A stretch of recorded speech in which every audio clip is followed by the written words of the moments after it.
एक गांव में रामू नाम का एक युवक रहता था। रामू बहुत भोला और नासमझ था।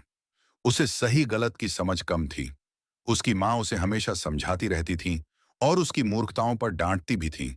लेकिन रामू किसी की बात गंभीरता से नहीं लेता था।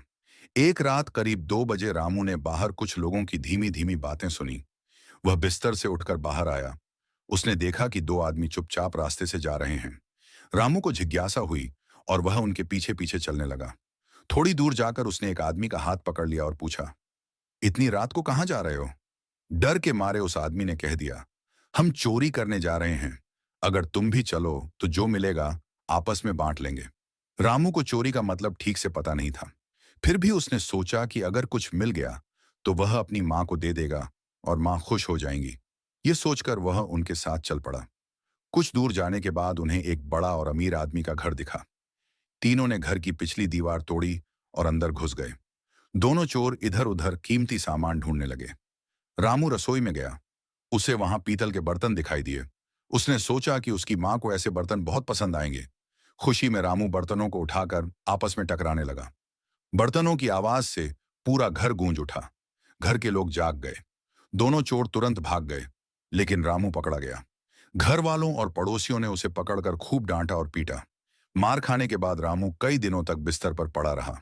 गांव के लोग उससे बात करना बंद कर दिए। उसकी मां भी बहुत नाराज हुई और उसने रामू को कड़ी फटकार लगाई। रामू ने रोते हुए मां से वादा किया कि वह दोबारा ऐसी गलती कभी नहीं करेगा। कुछ समय बाद जब रामू ठीक हो गया तो उसका मन फिर से भटकने लगा। एक अमावस्या की अंधेरी रात उसने फिर उन्हीं चोरों को रास्ते से गुजरते देखा। रामू उनके पास गया और बात करने लगा। चोर उसे टालना चाहते थे, लेकिन रामू ने माफी मांगी और साथ चलने की जिद की। कुछ दूर चलने के बाद वे एक और अमीर के घर पहुंचे। दीवार में छेद करके तीनों अंदर घुस गए। दोनों चोर कीमती चीजें ढूंढने लगे। रामू एक कमरे में गया जहां एक बूढ़ी औरत सो रही थी। उसका मुंह खुला हुआ था। रामू को लगा कि बूढ़ी औरत को भूख लगी है। वह रसोई में गया और वहां से गर्म खीर ले आया। बिना सोचे समझे उसने खीर बूढ़ी औरत के मुंह में डाल दी। खीर बहुत गर्म थी। बूढ़ी औरत उसे सहन नहीं कर पाई और उसकी हालत बिगड़ गई। रामू को लगा कि बूढ़ी औरत खुश है और हंस रही है। वह गाने लगा और अपने साथियों को बुलाने लगा। लेकिन उसके साथियों को समझ आ गया कि बहुत बड़ी मुसीबत हो गई है। वे तुरंत वहां से भाग गए। शोर सुनकर घर के लोग और पड़ोसी आ गए। रामू पकड़ा गया।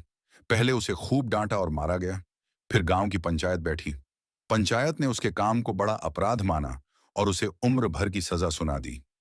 यह कहानी हमें सिखाती है कि बिना समझे गलत रास्ते पर चलना और बिना सोचे काम करना